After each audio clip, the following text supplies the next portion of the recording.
দায়িত্বপূর্ণভাবে ভোর সকালে ঘুম থেকে উঠে মাথা ঠান্ডা রেখে বাসি কাজ সেরে এত সবজি বাজার গুছিয়ে দুপুরে রান্না করে নিলাম, সেই সাথে বেডরুমটাও গুছিয়ে নিলাম। আসসালামু আলাইকুম বন্ধুরা, তোমরা সবাই কেমন আছো? আশা করি আল্লাহর দয়ায় তোমরা বেশ ভালো আছো। আলহামদুলিল্লাহ, আমরাও বেশ ভালো আছি। নতুন দিনে আরেকটা নতুন ভিডিও নিয়ে তোমাদের মাঝে চলে এসেছি। দেখতে থাকো বন্ধুরা, আজকের ভিডিওটা তোমাদের কাছে ভীষণ ভালো লাগবে। তো ভোর সকালে উঠে যেই রকমভাবে প্রত্যেক দিন আমার কাজ শুরু হয়, সেই রুটিনেই কিন্তু আজকেও কাজ শুরু করে দিয়েছি। তো আজকে রান্নাঘরটা আমি ঝেড়ে নিচ্ছি। ওই তো জানোই তো মাকড়সার জাল, এই মাকড়সার জাল পাগল করে দিচ্ছে। একদিন না ঝাড়লেই কিন্তু জাল বুনে রাখছে, তো কি বলবো। তো কিছু বলার নেই, এইরকমটা হতেই আছে। আর আমি কিন্তু প্রত্যেক দিন এভাবে ঝেড়ে নিতেই থাকি। তো যাই হোক, তো ভিডিওর শুরুতেই বলবো যে যেখান থেকে এই মুহূর্তে আমার ভিডিওটা দেখছো, আশা করব একটা ছোট্ট লাইক দিয়ে আমার ফুল ভিডিওটা কন্টিনিউ করবে, কারণ তোমাদের একটা ছোট্ট লাইক আমার ভিডিওটা অনেক দিদি বোনেদের মাঝে পৌঁছে যেতে সাহায্য করবে। তাই আশা করব একটা ছোট্ট লাইক দিয়ে আমার ফুল ভিডিওটা কন্টিনিউ করবে। তো সব বাসি বাসনগুলো সব কিছু গুছিয়ে নিচ্ছি, কারণ হাজবেন্ড কিন্তু হাট চলে গিয়েছে। আজকে আমাদের এখানে কিন্তু হাট রয়েছে, কারণ বুধবার দিন আমাদের এখানে হাট থাকে। তো বুধবার, আজকে হচ্ছে বুধবার। তো হাটে চলে গিয়েছে, সকাল সকাল হাটে গিয়েছে, কারণ সকাল সকাল হাট থেকে আসলে কাজগুলো কিন্তু করতে সুবিধে হয়। সকাল থেকে একটানা কাজ শুরু করেছি, সকালের বাসি কাজগুলো কমপ্লিট করতে না করতেই হাজবেন্ড হাট থেকে চলে এসেছে। তো সব বাসনগুলো গুছিয়ে নিলাম, সেই সাথে অনেক জামা কাপড় কাচার ছিল, সেগুলো কাচা ধোয়া করে নিলাম। কাচা ধোয়া করে মেলে দিয়ে এসেই দেখি হাজবেন্ড বাজার থেকে চলে এসছে। তো এখন বাজারগুলো শুধু তোমাদের মাঝে শেয়ার করছি। গুছিয়ে নিয়েছিলাম কিন্তু অফ ক্যামেরায়। তো যাই হোক, সব কিছুই গুছিয়ে নিয়েই তারপরে আমি কিন্তু রান্না বসিয়ে দেব। তো আজকে দু রকম মাছ নিয়ে এসেছিলো। তো এখানে দেখো ছোট মাছ, এই মাছগুলোকে আমরা বলে থাকি কাটা পাতাসি মাছ, আর এখানে ছিল রুই মাছ। তো দুই রকম মাছ নিয়ে এসেছিলো, আর ওই ছোট মাছ তো বাছতে অনেকটাই সময় লাগবে। তো সব কিছু অফ ক্যামেরায় করে নিয়ে তারপরে আমি রান্না করতে চলে এসেছি। তো রান্না করতে এসেই কিন্তু অনেক গরমের মধ্যে কত কষ্ট করে ঘাম চুয়ে চুয়ে কিন্তু রান্নাটা করে নিলাম। তো কি করব, এত ওয়েদারটা গরম, তো বলার শেষ নেই। তো মেঘলা মেঘলা, কয়দিন মেঘলা মেঘলা হচ্ছিল, তো ভীষণ ভালো লাগছিল, কাজকর্মে সব কিছুতেই ভালো লাগছিল। আর এখন এত গরম করছে যে কি বলবো, বলার শেষ নেই, এত গরম করছে, গরমে টিকাই যায় না। আর এই টিনের একটা ছোট্ট রান্নাঘর, আর এত ছোট রান্নাঘরে এক তো টিনের তাপ, একে গ্যাসের আগুনের তাপ, সব কিছু মিলেমিশে একদম বীভৎস গরম। তো এখন আমি রান্নাটা বসিয়ে ভাত তো রান্না করে নিয়েছি। ভাত তো ভাত তো রান্না হয়ে গিয়েছে। এখন আমি মাছ আর ছোট মাছ একদিকে রান্না বসিয়ে দিচ্ছি, একদিকে বড় মাছটা মানে রুই মাছটা রান্না করে নেব। আর ওই ছোট মাছ দিয়ে আবার মূলা আর বেগুনের একটা তরকারি বানিয়ে নেব। আজকে এই সব কিছুই আমার রান্নাবান্না।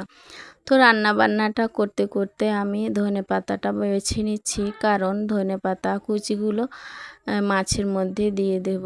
তো এখন আমার ছোট মাছ রান্না হয়ে গিয়েছে, এখন মূলা বেগুনটা দিয়ে দেব। তো যাই হোক, এই প্রচণ্ড গরমে আর তীব্র গরমে কাজ করতে অনেক অসুবিধে হচ্ছে। আর ভয়েস দেওয়ার সময় যে কত কষ্ট না হয় তো কি বলবো। ফ্যান বন্ধ করে ঘরের এক কোণায় বসে ভয়েস দিতে হয়, না হলে তো ওই তো বাইরের শব্দ আর ছেলে মেয়ে তো থাকেই, ছোট ছোট বাচ্চারা, আর আমাদের তো জয়েন্ট ফ্যামিলি, তো সবার কান্নাকাটি সব কিছুই কিন্তু বুঝে শুনে আমাকে ভয়েস দিতে হয়। তো যাই হোক, ওই ফ্যান বন্ধ করে ঘাম চুইয়ে চুইয়ে ভয়েস দিচ্ছি, আর এত কষ্ট করে যে ভিডিও বানাচ্ছি, কিন্তু যেই সব দিদি বোনেরা আমার ভিডিও দেখছে কিন্তু লাইক দিচ্ছে না। তো যাই হোক, যার ভালো লাগছে সেই দিচ্ছে, আর যার ভালো লাগে না সে দেয় না। তো তোমাদের সাথে কথা বলতে বলতে আমার রান্নাটা কিন্তু হয়ে গেল।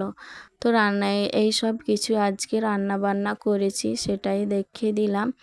তো আজকে কিন্তু খাওয়া দাওয়াটা বেশ জমে গিয়েছিল। ছোট মাছটা তো অসাধারণ হয়েছিল, আর ছোট মাছ খেতে আমার ভীষণ ভালো লাগে।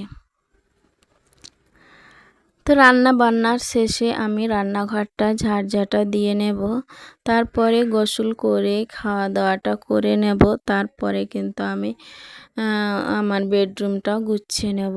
তো এই গরমের মধ্যে আর সহ্য হয়নি গরম, তো গোসল করে নিয়ে ফ্যান চালিয়ে বেডরুমটা গুছিয়েছিলাম, কিন্তু এই বেডরুম গুছাতে গুছাতে আমি ঘামে পুরো ভিজে গিয়েছিলাম।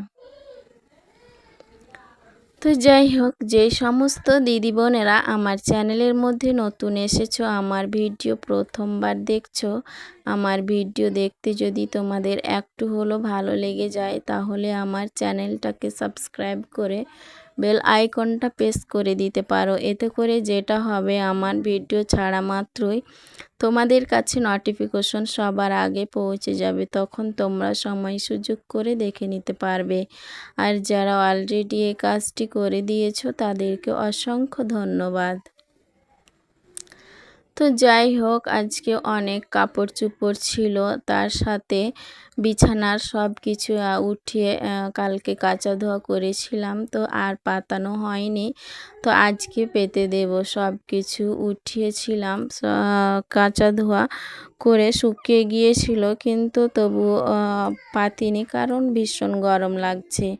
তো ওইগুলো আর পাতিনি, শুধু চাদরটাই বিছানো রয়েছে। এইভাবেই কিন্তু শুয়ে আজকে রাতটা কাটিয়ে নিয়েছি। তো আজকে চাদর উঠিয়ে সব কিছু ঝাড়াঝুড়ি করেই কিন্তু আমি আর একটা কাঁচা ধোয়া চাদর কিন্তু পেতে দেব। তো গোসল করে খাওয়া দাওয়া করে নামাজ পড়ে কিছুক্ষণ বিশ্রাম নিয়েই কিন্তু আমি বিছানা ঝাঁটা মানে আমার বেডরুমের কাজে কিন্তু লেগেছি। বেডরুমের কাজ তো একবার কিন্তু হয়ে গিয়েছে অফ ক্যামেরায়, ঝাড়াঝুড়ি সব কিছুই, মানে এই এই ঝাড়ুটা দিয়ে ঝাড়িনি, কারণ মেঝেটায় ঝাড় দিয়েছি, আর বিছানাটা একটু গুছিয়েছিলাম, কারণ ওইভাবে যেমন তেমন করে রাখলে কিন্তু একদম ভালো লাগে না। তো একটু হালকা হাতে কিন্তু গুছিয়ে নিয়েছিলাম, কারণ ভেবেইছিলাম যে পরে কিন্তু আমি এটা গুছাবো। তো এখন আমি সুন্দর করে সব কিছু পেতে দিয়ে, একটা কাঁচা ধোয়া চাদর পেতে দিয়েই কিন্তু বিছানাটা গুছিয়ে নেব। তারপরে ঝাড়ঝাঁটা দিয়ে আমার এখান থেকেই তোমাদের কাছ থেকে বিদায় নিয়ে নেব। তো আমার আজকের ভিডিওটা কেমন হয়েছে, ভীষণ ভীষণ কষ্ট হয়েছে ভয়েস দিতে, তোমাদের বলে বোঝাতে পারবো না। এত ঘেমে ঘাম চুইয়ে চুইয়ে পড়ছিল, মনে হচ্ছে আমি ঘামে পুরো গোসল করে নিয়েছি। তো কী করব, বলার শেষ নেই। তবুও কিন্তু ভয়েস চারদিক থেকে আসতেই আছে, নয়েজ চারদিক থেকে আসছে, কারণ তারা তো বুঝে না যে আমি কীভাবে কতটা কষ্ট করে ভয়েস দিই। সব কিন্তু কথা বলতেই থাকে, আর তাদের তো বলতেও পারি না। আর সময় সুযোগ বুঝেই কিন্তু আমাকে ভয়েস দিতে হয়। হয় খুব গভীর রাত্রে ভয়েস দিলে ওই তো একটাই রুম, কারণ ছেলে মেয়ে সব ঘুমিয়ে থাকে, হাজবেন্ড ঘুমিয়ে থাকে, তখন কি ফ্যান অফ করে আমি ভয়েস দিতে পারবো? তোমরাই বলো। তো ওইভাবেই কিন্তু রাতের বেলায় ভয়েস দেওয়া হয় না, ফ্যান বন্ধ করে ভয়েস দিতে পারবো না। আর দিনের বেলায় দিতে আসলে তো এইরকম ঝামেলা, কত না ঝামেলার মধ্যে ঝামেলা পার করেই কিন্তু আমাকে ভয়েসটা দিতে হয়। তো যাই হোক, এইভাবে তোমাদের সাথে কথা বলতে বলতে আমার অনেক কাজ কিন্তু হয়ে গেল। তো আজকে অনেকগুলাই কাপড় কাচা ধোয়া করেছিলাম, সেগুলোই আস্তে আস্তে কিন্তু গুছিয়ে নিলাম। তারপরে সব কিছু আলনাতে আর যেখানে যেটা রাখি জায়গায় রেখে পরিপাটি করে নিলাম, কারণ এইভাবে গুছিয়ে না রাখলে একদম অগোছালো ঘর আমার একদম ভালো লাগে না। আর এক তো বীভৎস গরম, এই গরমের মধ্যে অগোছালো ঘর তো আরও খারাপ লাগে দেখতে। তো জয়বারই আমাকে গুছাতে হোক না কেন, আমি কিন্তু গুছিয়েই থাকি। আর আমার একদম ভালো লাগে না ঘর দুয়ার একদম অপরিষ্কার অগোছালো, এইসব কিছু কিন্তু একদম ভালো লাগে না। তো ওই কারণেই দায়িত্বপূর্ণভাবে মাথা ঠান্ডা যেহেতু রাখি, কিন্তু শরীর ঠান্ডা থাকে না। কাজ করার সময় মাথা ঠান্ডা করে কাজে লাগলেও শরীর কিন্তু গরমে মেতে ওঠে।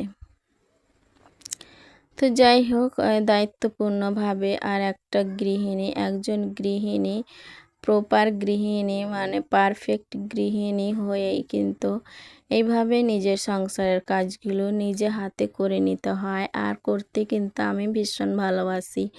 আর যখন কাজ করি না তো করি না, করতে লাগলে একটানা কাজ করে সব কিছু করে কমপ্লিট করে তবেই ছাড়ি। তো এইভাবে ঘর গুছিয়ে পরিপাটি রাখতে ভীষণ ভালোবাসি। তো এখন সব কিছুই করা হলো, ঝাড়ঝাঁটাটা দেওয়া হলে আমি আমার কাজ শেষ এখনকার মতো। আজকে পড়ানো ছিল না, পড়াবো না, এই বিকেল টাইমটা একটু রিল্যাক্সে থাকবো। তো মেয়ে ভীষণ দুষ্টুমি করেছে, দেখতেই পাচ্ছ উঁকি মারছে আর দেখছে। তো যাই হোক, আজকে এখান থেকেই তোমাদের কাছ থেকে বিদায় নিয়ে নেব। ভালো থাকো, সুস্থ থাকো, সবাই হাসি খুশি থাকো। আসসালামু আলাইকুম।